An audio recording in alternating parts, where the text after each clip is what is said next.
Hello everyone and welcome back to Let's Replay Mega Man 7. In the last part, we started off the Wily Castle, now we're gonna go finish off the game.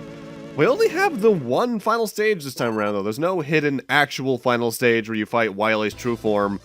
The boss rush and the final boss and ending are all triggered through this stage alone, which is almost a nice breath of fresh air, considering how many other games did minor traps like that along the way.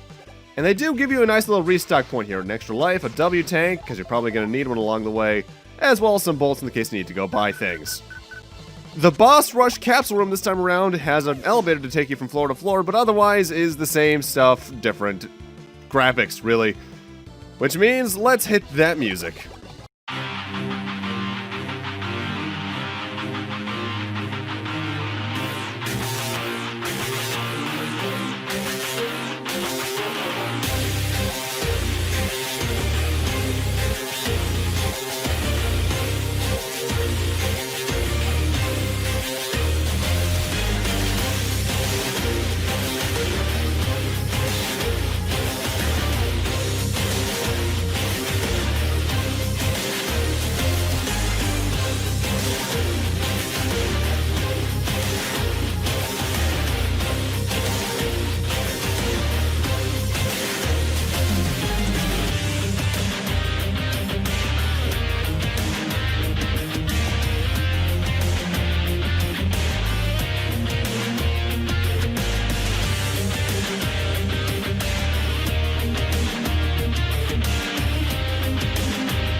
Sad thing is, that was still spit up 750%. Yikes. The boss rush in this game takes a while. Not the longest, though. I still think the longest boss rush goes to either X2, thanks to its boss patterns, or X7, partially due to boss patterns, partially due to the load times. Either way, with that, now it's time for us to just fall down into Wily's fight itself. And prepare for a hard one. Starting off, we have Wily Machine 7, which supposedly in lore is manufactured from what remained of Wily Machine 3. It's weak to Thunderbolt, so get that out. And the part you need to hit, once it opens up, is the little window that Wily's face is in. This thing will walk from left to right across the screen, jumping as well along the way. And whenever it gets too close to you, you need to slide underneath it, as obviously touching it will hurt, but you can't just walk underneath it because of the spikes on the chin. When it gets to the opposite extreme of the screen from where it starts, it'll jump up, but it can land either on the far left or far right. It can spawn miniature versions of itself, but the Thunderbolt actively cannot damage them. Your Mega Buster, as well as practically every other weapon can, though. I forget exactly what's the best weapon to take them out with, though. My brain wants to say Scorch Wheel, but I don't think that's right. You can also only hit Wily Machine 7 from the back. It does have that nose gun, but I don't think it ever actively uses it. Honestly, the biggest problem with this fight is trying to keep the miniature versions in the center of the screen before they can spawn, the new ones can spawn. But that's the easy half of the fight. Because it's this game's Wily Capsule that is actively a hard fight. So hard to the point that Yoshihide Suda, a former Capcom employee who worked on a lot of projects through the 90s into the early 2000s and currently works with Inti Creates on the Gunvolt stuff, said Keiji Inafune can be quoted as saying, "Let's make the last fight insanely hard." And it is. Wily Capsule in this game is only weak to one thing, which is the fully charged Wild Coil. You need to hold up to be able to hit it with it. It has two attacks, and you just saw them both. When it's teleporting between every point in the screen it can reach, it'll send 4 balls at you, they'll move, hesitate, and then move again towards wherever you were then. And the method to dodge that is surprisingly precise, because you want to jump right as they're moving the second time, but you need to be very quick about it. And he has 3 different types of projectiles he can send out. The ice ones, which don't do much damage, but freeze you a la Freeze Man himself could. And when that happens, you're taking a lot of damage from the next hit, which is usually the electric balls that spawn along the floor that he does, like that. The fire orbs, which again, don't do much damage, but cause you to be burnt for a few seconds, like Scorch Man's or Turbo Man's Scorch Wheel.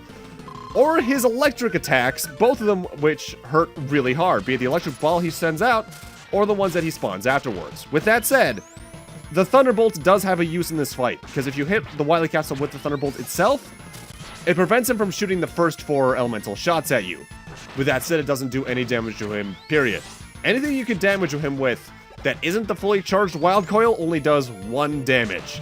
This fight is beefy, it's hard to dodge. Make sure you bring in a lot of E-tanks for this because you're probably going to need them. People say this is the hardest final boss in Mega Man, and I don't think it's that, but I do think it's the hardest classic Mega Man final boss.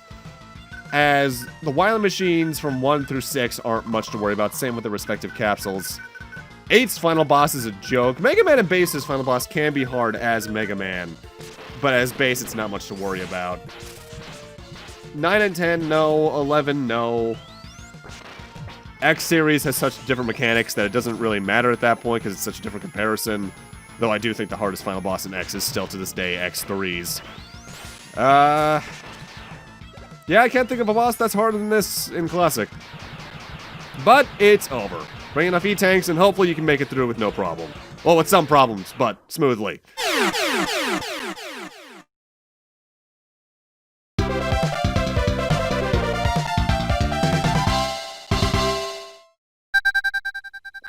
Okay, I give up. Sorry about all the trouble. I'll go quietly. I don't trust you, Wily. I gotta do what I should have done years ago.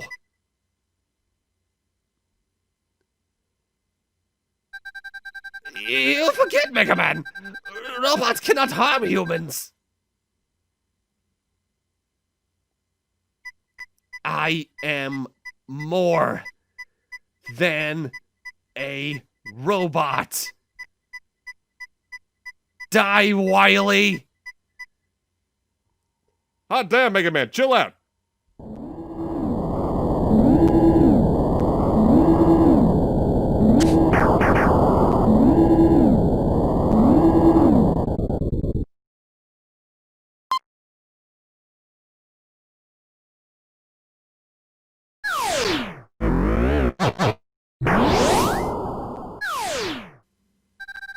Too late, Mega Man. He who hesitates is lost. We shall return.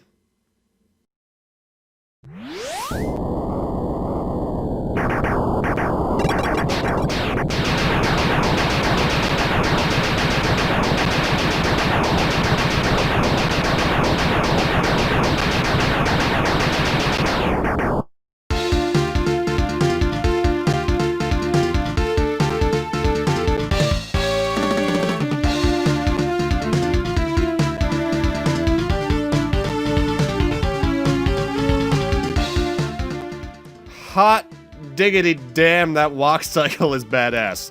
Notably though, if you're playing the Anniversary Collection, you won't see this walk cycle as apparently when making that particular collection, they had trouble emulating the Super Nintendo's Mode 7 capabilities.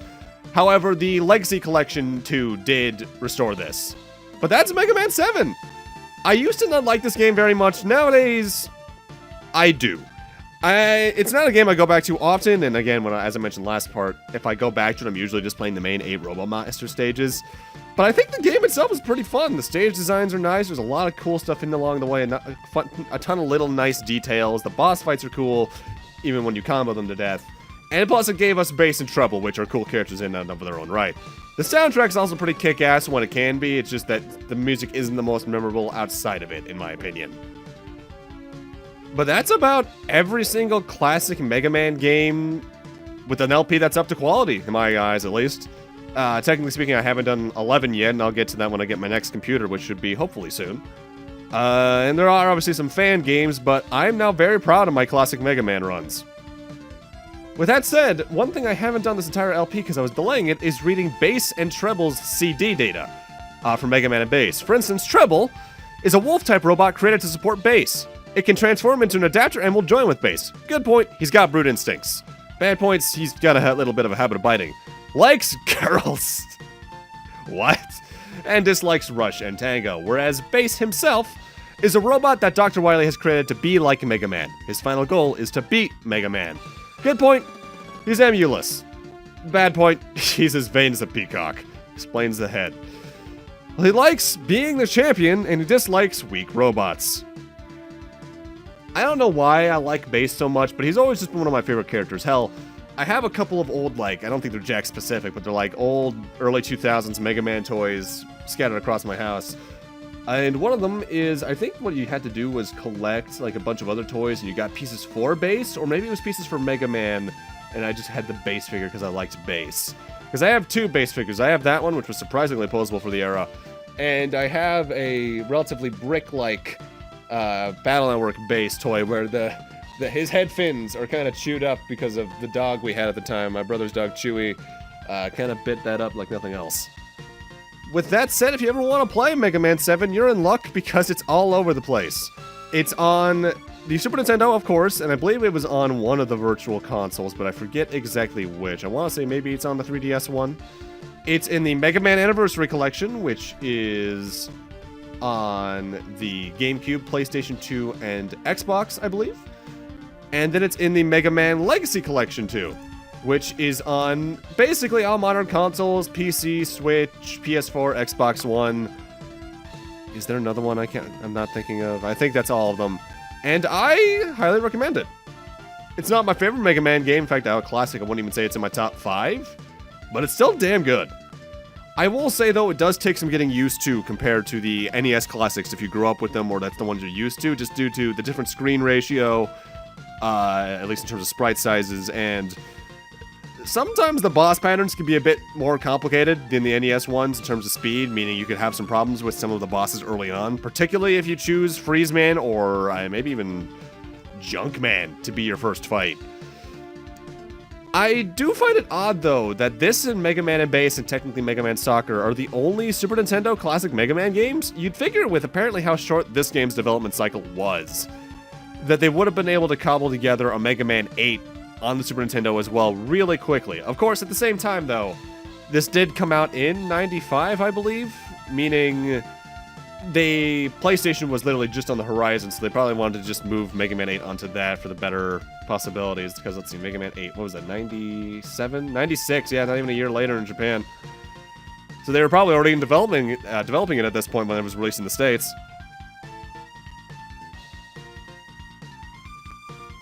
I don't know why I find this group shot really adorable. And from here, it becomes one of those classic NES, Super Nintendo, Sega Genesis, sometimes even N64 screens where you just have to reset the console once this picture fades away. But with that, I'm going to need to end this off here. Thank you guys for watching, have a great night, take care, and I'll see you guys next Let's Play, whatever that may be. See you guys then. Also, this song is just kick-ass.